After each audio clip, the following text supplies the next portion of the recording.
आज के लेक्चर का टॉपिक है महाराणा कुंभा। डॉक्टर गोपीनाथ शर्मा का कहना है कि संपूर्ण गुहिल वंशीय शासकों में कुंभा या कुंभकर्ण ही एक ऐसा शासक था जो उसके अनेक गुणों व विशेषताओं के प्रतीक विरुद्धों से विख्यात था।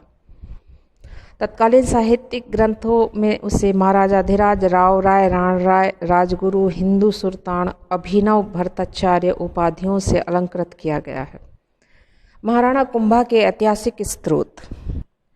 राणा कुंभा के शासनकाल की जानकारी हमें विभिन्न स्रोतों से प्राप्त होती है। कुंभा के समय के लगभग 60 शिलालेख मिले हैं जो उसके राज्य के बारे में किसी न किसी प्रकार की जानकारी देते हैं। इसके अतिरिक्त कुंभा द्वारा लिखित साहित्यिक ग्रंथ तथा उसके समकालीन ग्रंथों से उसके 35 वर्षीय शासनकाल की जानकारी प्राप्त करने में सहायता मिलती है। जयदेव के गीत गोविंद की टीका के रूप में कुंभा द्वारा लिखित रसिक प्रिया में कुंभा की विभिन्न उपाधियों तथा उपलब्धियों की जानकारी मिलती है। एकलिंग महात्म्य उसके शासनकाल का एक महत्वपूर्ण ऐतिहासिक स्रोत। इसका प्रथम भाग राजवर्णन के नाम से जाना जाता है। कुंभा स्वयं ने लिखा था तथा उसका दूसरा भाग उसके निर्देशन में लिखा गया। कुंभलगढ़ में नामदेव के मंदिर से 3 चट्टानों पर उत्कीर्ण कुंभलगढ़ प्रशस्ति प्राप्त हुई है। यह प्रशस्ति मौलिक रूप में पत्थर की 5 चट्टानों पर उत्कीर्ण करवाई गई थी। उसमें से 2 चट्टानें नष्ट हो चुकी है। इस प्रशस्ति में हमें कुंभा की राजनीतिक उपलब्धियों, राज्य विस्तार उपाधियों, साहित्यिक रचनाओं, कुंभा द्वारा निर्मित दुर्गों तथा उनमें बनवाई गई इमारतों के बारे में जानकारी प्राप्त होती है। चित्तौड़गढ़ दुर्ग में स्थित कीर्ति स्तंभ का शिलालेख भी महत्वपूर्ण ऐतिहासिक स्रोत है। इसमें कुंभलगढ़ प्रशस्ति की बहुत सी घटनाओं की पुनरावृत्ति हुई है। इस शिलालेख में राणा कुंभा की गुजरात व मालवा विजय, उसका पड़ोसी राज्यों में संघर्ष, कुंभा द्वारा धर्म तथा संस्कृति की रक्षा के लिए किए गए प्रयत्नों तथा मेवाड़ के सामंतों की स्थिति के विषय में जानकारी मिलती है। अधिकांश अभिलेख कुंभा के समकालीन हैं। वे संस्कृत भाषा में लिखे हुए हैं तथा ऐतिहासिक दृष्टि से अत्यधिक महत्वपूर्ण हैं। राणा कुंभा की प्रारंभिक घटनाएं। महाराणा मोकल की मृत्यु के बाद उसका बड़ा पुत्र कुंभा 1433 ईस्वी में मेवाड़ का राणा बना। शिलालेख में कुंभा की माता का नाम सौभाग्य देवी मिलता है। मोकल की हत्या के समय कुंभा भी वहां उपस्थित था। षड्यंत्रकारी कुंभा को भी मारना चाहते थे, किंतु कुंभा वहां से सावधानी से भाग निकला और चित्तौड़ पहुंचा। मोकल के स्वामी भक्त सामंतों ने उसे राणा घोषित किया और राजकुमार कुंभा ने राणा बनते ही अपने आप को चारों ओर से कठिनाइयों में घिरा पाया। सबसे पहली और बड़ी कठिनाई उसके सामने थी उसके पितामह पुत्रों चाचा व मीरा से। इन दोनों ने अन्य सामंतों के साथ मिलकर उसके पिता मोकल की हत्या की थी। वे इससे भी संतुष्ट नहीं हुए थे। वे किसी भी प्रकार मेवाड़ राज्य पर अपना अधिकार जमाना चाहते थे और अपने उद्देश्य प्राप्ति के लिए उन्होंने महपा पवार को अपने पक्ष में कर लिया था। मोकल की हत्या के बाद वे दक्षिण के पट्टी कोटारा के पर्वतीय क्षेत्र में छिपकर स्थानीय भीलों की सहायता से अपनी शक्ति को सुदृढ़ व संगठित करने का प्रयास कर रहे थे। कुंभा के लिए इन पितृहंतों से बदला लेना आवश्यक था। इसके अलावा उसके बढ़ते प्रभाव से वंश परंपरा से सम्मानित पुराने सामंत भी प्रसन्न नहीं थे, पर वे चाचा व मीरा का खुलकर विरोध नहीं कर रहे थे। उससे उनका भी मुकाबला करना था। मालवा व गुजरात के मुस्लिम शासक मोकल के शासनकाल में ही मेवाड़ के समीप के प्रदेशों पर अपना अधिकार करने का प्रयास करने लगे थे। पड़ोसी राजपूत शासक भी इस स्थिति का लाभ उठाते ही मेवाड़ के क्षेत्रों को हड़पने के प्रयास में थे। इन परिस्थितियों में उसे प्रबल सहारे की आवश्यकता थी और वह आवश्यक उसने अपने मामा रणमल को मंडोर से बुलाकर पूरी की। राणा रणमल का मेवाड़ आना। महाराणा मोकल के मारे जाने का समाचार सुनकर मंडोर के राव रणमल ने अपने सिर से पगड़ी उतार कर फेंटा बांध लिया और प्रतिज्ञा की कि जब तक चाचा और मेरा मारे न जावेंगे तब तक मैं सिर पर पगड़ी धारण नहीं करूंगा। राणा कुंभा को भी ऐसे दृढ़ प्रतिज्ञ सहायक की आवश्यकता थी। मेवाड़ आकर रणमल ने महाराणा से भेंट की और महाराणा को विश्वस्त किया कि वह उनके मंतव्य को पूर्ण करने में पूर्ण सहयोग देंगे। रणमल के आने पर कुंभा ने उनके साथ मिलकर पिता के हत्यारों के विरुद्ध योजना बनाई। राठौड़ सेना तथा सिसोदिया सेना को संयुक्त रूप से उसने चाचा व मेरा के विरुद्ध भेजा। सेना ने भीलों को अपनी ओर मिलाकर जिस पहाड़ी भाग में वे दोनों छिपे थे उसे घेर लिया। चाचा व मेरा मारे गए। उनके समर्थक भागकर मांडू के सुल्तान की शरण में चले गए। भाग कर जाने वाले चाचा का पुत्र एक्का और महपा पवार भी थे। भविष्य में वे मांडू के शासक को मेवाड़ पर आक्रमण करने को उकसाने का प्रयत्न करते रहे, लेकिन मेवाड़ को जो उनसे उस समय भय था वह समाप्त हो गया। इस प्रकार राणा ने 3 पीढ़ियों से चली आ रही समस्या को समाप्त कर दिया। मेवाड़ को दलबंदी में विभाजित होने से बचा लिया और अपने पिता को मारने वाले से बदला लेकर अपनी क्रोधाग्नि को भी शांत कर लिया। राणा कुंभा ने रणमल की सहायता से अपने पिता के हत्यारों का दमन किया, जिसके फलस्वरूप मेवाड़ की राजनीति में रणमल का प्रभाव फिर से बढ़ने लगा और रणमल ने अपनी स्थिति सुदृढ़ करने के लिए चित्तौड़ के महत्वपूर्ण प्रशासनिक पदों पर अपने विश्वस्त व्यक्तियों को नियुक्त करना प्रारंभ कर दिया। उसे यह विश्वास था कि मेवाड़ की समृद्धि से वह अपनी शक्ति मजबूत कर ले। इसमें संदेह नहीं कि रणमल ने राणा कुंभा की महत्वपूर्ण सेवा की। रणमल ने राणा कुंभा के विरोधी नरेशों को दबाने में सहायता दी, परंतु फिर भी राणा कुंभा रणमल के बढ़ते प्रभाव से चिंतित थे, विशेषकर जब रणमल ने चुंडा के भाई राघवदेव को, जो स्थानीय सरदारों का नेता था, षड्यंत्र से मरवा दिया। तब राणा उसके प्रति अत्यधिक सशंकित हो उठे और राघवदेव को मरवाने का कारण यह था कि चाचा और मेरा के विरुद्ध सैनिक कार्यवाही करते समय उनके पक्षधरों राजपूतों की लड़कियों को रणमल अपने कैंपों में ले गया और अपने राठौड़ सामंतों से कहा कि इन लड़कियों को वे अपने अंतपुर में डाल दें। जब राघवदेव को रणमल के इस कुकृत्य का पता चला तो वह रणमल के डेरे में गया और उन लड़कियों को अपने डेरे में ले गया।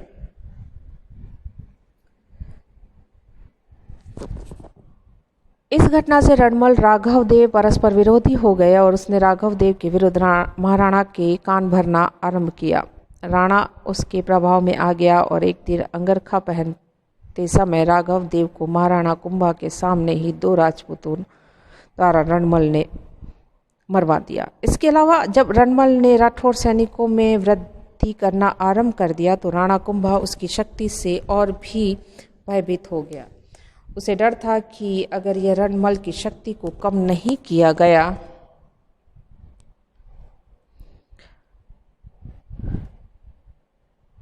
तो स्थानीय सरदारों में असंतोष पैदा हो जाएगा। ऐसी स्थिति में राणा को अपने राज्यों में उनसे कोई सहयोग नहीं मिल सकेगा। अतः कुंभा ने रणमल के विरुद्ध सिसोदिया गुट समर्थन शुरू किया।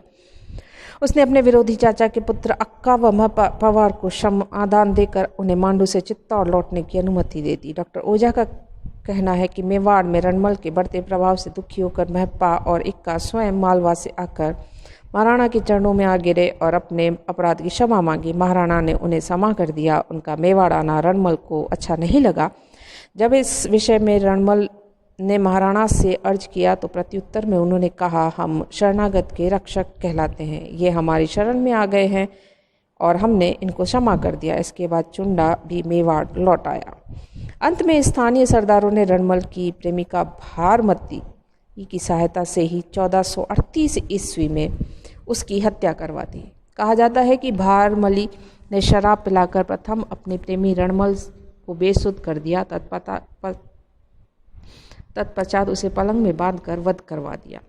महाराणा ने रणमल का प्रत्यक्ष रूप से तो कोई विरोध नहीं किया, किंतु सरदारों के द्वारा की जाने वाली दलबंदी का समय समय पर वह समर्थन करता रहा।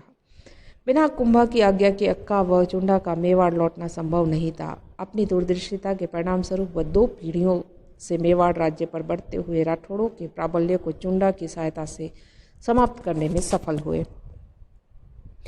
रणमल की हत्या का समाचार सुनते ही दुर्ग से एक डोम द्वारा रणमल के पुत्र जोधा तथा अरावली के तलहटी में रहने वाले अन्य राठौड़ों को दिया गया। इस समाचार के मिलते ही राठौड़ अपने परिवारों को लेकर मेवाड़ से भाग निकले और मेवाड़ की सेना ने जोधा तथा उसके साथियों का पीछा किया। अनेक राठौड़ सरदार मारे गए, परंतु जोधा अपने सैनिकों सहित मेवाड़ से भागकर मारवाड़ पहुंचने में सफल हो गया।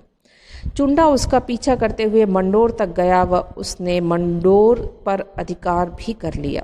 इस समय कुंभा तथा चुंडा की नीति राठौड़ों को पूर्ण रूप से समाप्त करने की नहीं थी, क्योंकि उनकी शत्रुता रणमल तथा उसके समर्थकों से थी, न कि संपूर्ण राठौड़ राजपूतों से।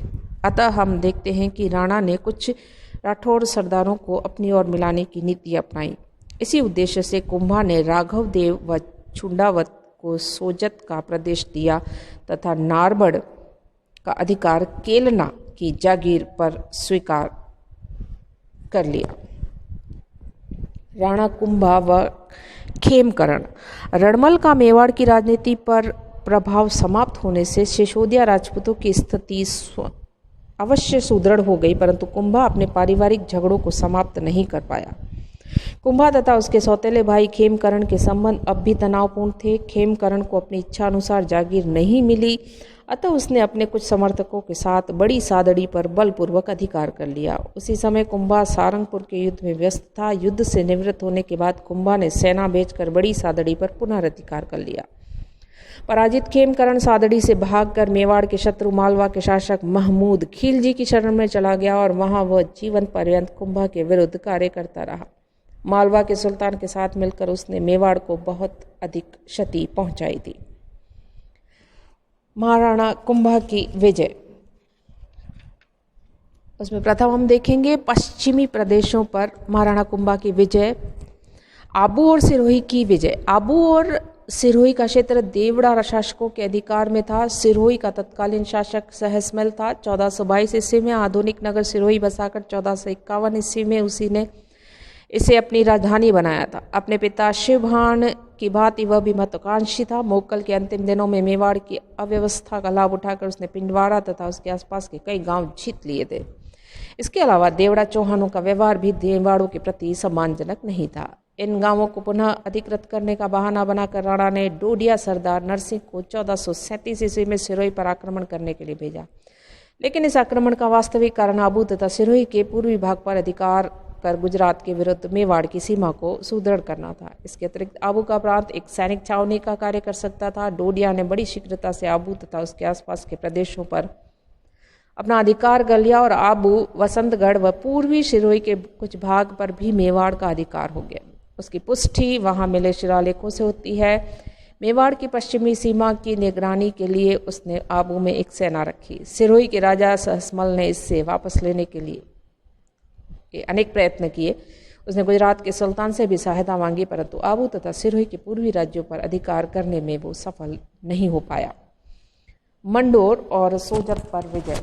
रणमल की मृत्यु के बाद उसका लड़का जोधा जान बचाकर मारवाड़ भाग गया। चुंडा ने जोधा का पीछा किया और भागते हुए उसने राठौड़ सैनिकों पर चित्तौड़ के पास आक्रमण कर दिया। अनेक राठौड़ इन युद्ध में मारे गए और तथा कुछ राठौड़ मारवाड़ भाग गए। चुंडा बराबर उसका पीछा करता रहा। अरावली के पास युद्ध में उसने जोधा को हराया। मंडोर और सोजत पर अधिकार कर लिया। मंडोर का प्रबंधन अपने पुत्र कुंतल को सौंपा और चुंडा चित्तौड़ लौट आया। जोधा कई बार मंडोर पर अधिकार करने का प्रयत्न किया, परंतु उससे सफलता नहीं मिली। 15 वर्ष तक कुंभा का मंडोर पर अधिकार रहा। अंत में हंसाबाई के समझाने पर कुंभा ने मंडोर व सोजत जोधा को लौटा दिया। डॉक्टर दशरथ शर्मा कहते हैं कि राजनीतिक मामलों में अनुरोधों का कोई महत्व नहीं होता। वास्तव में गुजरात तथा मालवा के लगातार आक्रमण ने कुंभा को अनुभव करा दिया था कि मेवाड़ की भलाई जोधा के साथ समझौता कर लेने में ही है। इधर मेवाड़ के साथ अच्छे संबंध बनाए रखने के उद्देश्य से जोधा ने अपनी पुत्री श्रृंगार देवी का विवाह कुंभा के लड़के रायमल से कर पुरानी चतुरता को समाप्त कर दिया। इस प्रकार 15 वर्ष तक कुंभा का मारवाड़ पर अधिकार रखना मेवाड़ का राजनीतिक प्रभाव बढ़ाने में लाभदायक सिद्ध हुआ। डॉक्टर दशरथ शर्मा का कहना है कि मारवाड़ से संधि करने का एक कारण यह भी था कि राणा कुंभा इस समय मालवा व गुजरात के मुस्लिम शासकों से उलझ गया था। उन्हें तत्परता से दबाने हेतु राणा का राठौड़ों के साथ समझौता करना आवश्यक था।